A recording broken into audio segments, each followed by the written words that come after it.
Hello everyone, आज हम इस वीडियो में वैसे स्टूडेंट जो खासकर सी यू सेट के थ्रू एंट्रेंस एग्जाम देने वाले हैं, चाहे वो किसी भी यूनिवर्सिटी में, इस वीडियो में सी यू सेट का एप्लीकेशन फॉर्म, एंट्रेंस एग्जाम, किस तरीके से एडमिशन का फॉर्मेलिटीज़ पूरा किया जाता है सी यू सेट में, उसके बारे में, और कौन कौन से यूनिवर्सिटी है उसके बारे में जो भी आपके लिए रिलेवेंट इन्फॉर्मेशन है वो दी जाएगी। इसके लिए आपको करना कुछ नहीं। देखिए, अगर आप जैसे तैयारी कर रहे हैं बिल्कुल वैसे ही करिए, जिस भी यूनिवर्सिटी के लिए कर रहे हैं उसके लिए भी बिल्कुल जैसे है वैसे करिए। अभी आपको ज़रा सा भी पैनिक होने की ज़रूरत नहीं है। हाँ, सी यू सेट के जैसे ही जो अपडेट आ जाएंगे, अपडेट आ जाने के बाद बिल्कुल पीक पे रखिएगा अपनी तैयारी। बट इनकेस जैसे मैं आपको रिमाइंड करना चाह रहा हूँ, हर यूनिवर्सिटी का सिलेक्शन का थोड़ा सा प्रोसीजर अलग अलग है। जैसे कि जेएनयू का साथ अलग है, बीएचयू के साथ अलग है, डीयू के साथ अलग है। लेकिन बीएचयू का तो क्लियर रहता है, जेएनयू का भी क्लियर रहता है। जेएनयू में ये है कि भाई लैंग्वेज के आपको पढ़ के जाना है, लैंग्वेज की तैयारी अच्छे से रखना है। बीएचयू में क्या है कि जिस भी पेपर के लिए देना चाह रहे हैं उस पेपर से रिलेटेड जीएस का हो गया, मैथ का हो गया, रीजनिंग का पार्ट हो गया, ये सारे अच्छे से कवर होना चाहिए। तो मैं आपको एक बैकग्राउंड दे रहा हूँ समझने के लिए। देखिए, सबसे पहले आपको क्या करना है, सर्च कर लेना है CUCET। आप आई थिंक थोड़ा बहुत, या फिर CUCET सिर्फ सर्च करेंगे तो भी आपको डायरेक्ट वेबसाइट पे आ सकते हैं, या CUSET.NTA.NIC भी सर्च करेंगे तो इस तरीके से आप जो डायरेक्ट है मतलब CUSET के ऑफिशियल वेबसाइट पे आ जाएंगे। अभी यहाँ पे जो भी अपडेट है वो लास्ट ईयर के हिसाब से है, और मैं आपको जो भी चीज़ें बता रहा हूँ ये लास्ट ईयर के हिसाब से बता रहा हूँ कि क्या है वहाँ पे। बट ये है कि आपके लिए जो रिलेवेंट है मैं वही बताने वाला हूँ। देखिए, अभी आप क्या करेंगे यहाँ पे, अभी जो टोटल मतलब 21 के हिसाब से ऑफिशियली जो अनाउंसमेंट था, टोटल 12 यूनिवर्सिटी इसमें पार्टिसिपेट करते थे। बस इसमें यही होगा कि एक फॉर्म फिल करना पड़ेगा आपको, यूनिवर्सिटी का अपने चॉइस रखना पड़ेगा, हमें फर्स्ट पे ये चाहिए, सेकंड पे ये, थर्ड पे ये। फिर उसमें भी कौन सा कोर्स लेना है वो आपको अप्लाई करना पड़ेगा। एंड देन फिर आपके जो मार्क्स आएंगे उसी हिसाब से आपको, चाहे वो BHU मिल जाए या DU मिल जाए या JNU मिल जाए, ये हो सकता है, ये और भी कोई यूनिवर्सिटी वो मिल जाए, तो ये आपके मार्क्स ही डिसाइड करने वाले होंगे। क्योंकि ऑब्वियसली हो सकता है कि बहुत सारे स्टूडेंट्स का मार्क्स अप्स एंड डाउन हो, तो ऐसा जरूर नहीं कि उसको वही यूनिवर्सिटी मिल जाए। वो डिसाइड करेंगे आपके मार्क्स की कौन सा यूनिवर्सिटी मिलेगा या नहीं मिलेगा। अब यहाँ पे हम थोड़ा बता दें, जैसे आप ऑफिशियल वेबसाइट पे आ जाएंगे तो यहाँ पे आने के बाद आपको ये UI कह लीजिए, यानी कॉमन एंट्रेंस टेस्ट, जो मतलब ये बैचलर के लिए अपडेट डिटेल यहाँ पूरा मिल जाएगा इसमें। और इसके जस्ट नीचे जो है वो PG कोर्स के लिए, यानी पोस्ट ग्रेजुएट में जितने भी कोर्सेज है उसके लिए मिल जाएगा। अब देखिए इसमें क्या होगा, जैसे कि मतलब अभी तो इन्होंने अपडेट करा नहीं है, बट मैं आपको रिमाइंड करना ये चाहूँगा कि जिस तरीके से जैसे BHU में बहुत सारे कोर्सेस हैं, तो BHU के लिए भी अभी जब फाइनल अपडेट आएगा तो आपको यहाँ दिख जाएगा, मतलब यूनिवर्सिटी का लिस्ट दिख जाएगा, कौन कौन से वहाँ पे कोर्स है, किस किस में आप अप्लाई कर सकते हैं वो दिख जाएगा। पर अब चलिए, हम आपको, मैं यहाँ पे रिकमेंड कर रहा हूँ, जिससे हो सकता है कि आपका सपना हो BHU में ना, बल्कि आपको DU में जाने का हो या JNU में जाने का हो। तो मैं ये रिकमेंड करूँगा कि अभी क्या है, जैसे मैं सेपरेटली DU पे JNU पे वीडियो बनाया हूँ कि हाँ भाई DU में कितने कोर्स है, कौन कौन से कोर्स है, JNU में कौन कौन से कोर्स है। क्योंकि ऐसा हो सकता है कि जो BHU में हो वो DU में नहीं हो, और DU में जो हो जिस कोर्स हो वो JNU में नहीं हो। तो ऐसे में स्टूडेंट के साथ एक प्रॉब्लम बन सकता है। मतलब अगर वो ऐसा सोच रहे हो कि ऐसा है JNU से BA पॉलिटिकल साइंस कर ले, तो ऐसा नहीं है। वहाँ पे JNU में पॉलिटिकल साइंस है नहीं, JNU में जो अंडर ग्रेजुएट में सिर्फ और सिर्फ वहाँ पे लैंग्वेज के कोर्स है। इसके अलावा इस टाइप से BBA BCom से BA पॉलिटिकल, हिस्ट्री, ज्योग्राफी, ये सभी वहाँ पे नहीं है। तो यानी कि JNU में सिर्फ आप लैंग्वेज के लिए ही आप एडमिशन ले सकते हैं। इसका मतलब ये नहीं कि आप BA कर लेंगे, अगर CUSET भी होता है तो। हाँ, CUSET अगर करना, CUSET में BA के लिए आपको BHU रहेगा और DU रहेगा, क्योंकि यहाँ ऑलरेडी पहले से हो रहा है। तो मेरे ख्याल से आपको चीज़ें क्लियर हो गया होगा। अब थोड़ा सा ऐसा ही एक थ्रूली आपको गाइड जो है इसको डाउनलोड करके थोड़ा बता देंगे।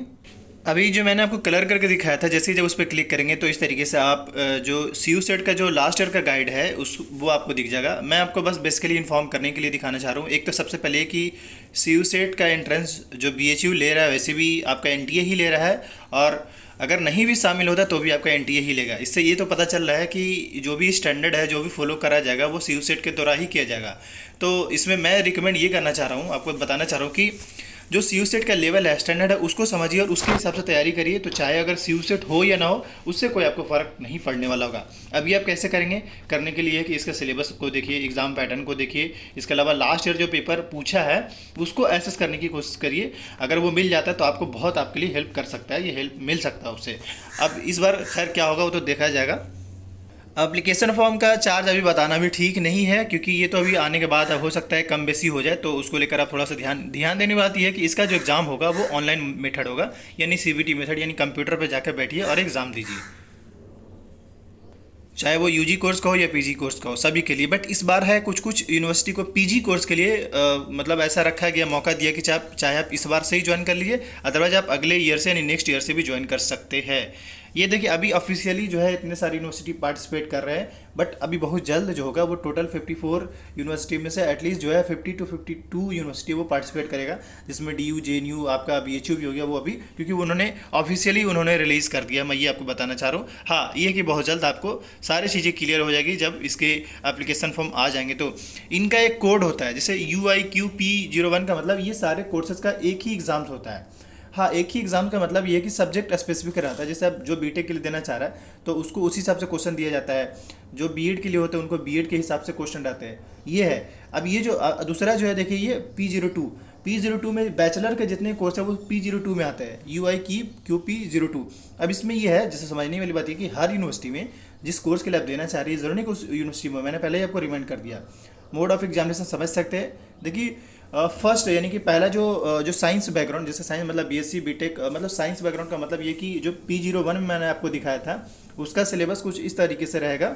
और P02 जो BA के लिए लैंग्वेज हो गया, पॉलिटिकल साइंस हो गया, मतलब आर्ट्स साइड के लिए अगर आप देना चाहते तो उसका सिलेबस ये है जो लास्ट ईयर का है। अब इसमें अगर आप देखेंगे तो इन्होंने ये ऐसा बिल्कुल भी मेंशन नहीं कि हाँ भाई क्या पूछेंगे, उसमें से भी क्या पूछेंगे, ऐसा कुछ नहीं पूछा है। बस इन्होंने सिर्फ मेंशन कर दिया इंग्लिश से पूछा जाएगा, न्यूमेरिकल एप्टीट्यूड रहेगा, डेटा इंटरप्रिटेशन रहेगा, एनालिटिकल स्किल रहेगा, reasoning, general aptitude and general knowledge रहेगा। देखिए आई थिंक अगर आप BHU की तैयारी कर रहे हैं तो ये तो सारी चीज़ें आपको ऑलरेडी कर रहे होंगे, इसमें आपको पैनिक होने की ज़रूरत नहीं है। और जो ऑलरेडी BHU को तैयारी और BSc वाले मतलब साइंस बैकग्राउंड वाले कर रहे हैं वो भी सेम सिलेबस है। तो ये कि सिलेबस में कोई खास फर्क नहीं पड़ेगा, मैं ये कहना चाह रहा हूँ। ऑलमोस्ट वही रहेगा, थोड़ा बहुत अप्स एंड डाउन्स हो सकते हैं। बस फर्क पड़ने की बात बस वहाँ पे आ रहा है कि सब्जेक्ट स्पेसिफिक होने की बात कर रहा है। मतलब मान लीजिए कोई अगर पॉलिटिकल के लिए देना चाहता है तो उसको पॉलिटिकल के लिए 25 क्वेश्चन एटलीस्ट, और मतलब ये है, जैसे मैं आपको इसमें समझा दूँ, इलाहाबाद यूनिवर्सिटी का जो सिलेबस है उसके तर्ज पे या उसी के बिहाफ में आपके क्वेश्चन पेपर आने के चांसेस ज़्यादा लग रहे हैं इसमें CUSET में। मतलब जिस पेपर के लिए देना चाहते हैं उस पेपर में आपका नॉलेज होना ज़रूरी है, अच्छा सा नॉलेज होना चाहिए, तभी आप मतलब उसमें आप एडमिशन ले पाएंगे। इसके साथ ही सेम सीन, अच्छा मैं आपको रिमाइंड कर दूं, अगर किसी खास टॉपिक पर वीडियो चाहिए तो कमेंट कर दीजिएगा। इसके साथ ही ये भी रिमाइंड कर दे कि आने वाले जो भी अपडेट आता है उसको लेकर अपडेटेड रहना चाहते हैं तो इस यूट्यूब चैनल को सब्सक्राइब कर लिए। और अगर किसी खास टॉपिक पर वीडियो चाहिए तो कमेंट कर दीजिएगा, हम पूरी कोशिश करेंगे कि वीडियोज़ ला दें ताकि आपको एक कुछ तो पता चल सके कि हाँ भाई क्या है क्या नहीं है इसमें। हाँ, ये कि अभी मैंने आपको UG का कोर्स का दिखाया, इस तरीके से आप PG कोर्सेज का भी आप देख सकते हैं। बट इनकेस अगर आप कमेंट करेंगे तो उस हिसाब से ही आज बता दिया जाएगा। इसमें अच्छी बात ये होता है क्योंकि जिस तरीके से जिस बच्चे ने भी लास्ट ईयर NTA का पेपर दिया होगा, होता ये है कि इसके हर जगह पे टेस्ट सेंटर होता है। मतलब ये कि हर ऑलमोस्ट हर इंडिया के हर डिस्ट्रिक्ट में इसका टेस्ट सेंटर है। तो ये एक सबसे बड़ा सहूलियत है कि स्टूडेंट्स मतलब अपने होम टाउन से भी इसका एंट्रेंस दे सकता है, चाहे मतलब दिल्ली और मुंबई कहीं जाने की ज़रूरत नहीं है। अब घर पर बैठ के भी, घर पर नहीं बल्कि होम टेस्ट सेंटर पर जाकर दे सकते हैं। ये सारी फैसिलिटी उस टाइप से प्रोवाइड करवाता है, ये अच्छी एक बात है। इसके अलावा बिल्कुल इन्होंने सिलेबस को भी बताया है। जैसे आप अगर इस पे आएंगे, ई सर्विस पे आएंगे, जैसे यहाँ पे वेबसाइट पे, तो ई सर्विस का आइकन दिख रहा है, आपको इस पर सिंपली क्लिक कर लेना है। जैसे ही जब इस पर क्लिक करेंगे, देखिए मैं आपको फिर से क्लिक किया और यहाँ पे आपको क्या क्या दिख रहा है, डाउनलोड एडमिट कार्ड, CUSET का स्कोर कार्ड और साइन इन फॉर CUSET 21, यानी यहाँ पे अभी आपको नहीं दिख रहा है। मैं फिर से थोड़ा सा दिखाता हूँ। आप यहाँ पे क्या करेंगे, ये जो इन्फॉर्मेशन वाला बटन है आप इसको इस पर क्लिक करेंगे। आप इस पर जैसे जब इन्फॉर्मेशन वाले बटन पे क्लिक करेंगे तो यहाँ पे आपको UG का सिलेबस, PG का सिलेबस दिख जाएगा, जो लास्ट ईयर का CUSET ने मतलब अपडेट किया था। हालांकि ये जो सिलेबस दिख रहा है वो NTA के द्वारा ही अपडेट किया गया, यानी NTA भी इस सिलेबस को जानता है अच्छे से। तो आप देखिएगा, क्योंकि कोई भी यूनिवर्सिटी बार बार अपने आपको प्लेटफॉर्म को चेंज नहीं कर सकता है, मतलब वो उसी हिसाब से तैयार करना चाहेगा अपने आप को। तो एक बार देख लीजिए, मतलब इससे कुछ हद तक आपको आइडिया लग जाएगा, मैं ये कहना चाह रहा हूँ। Thank you for watching this video.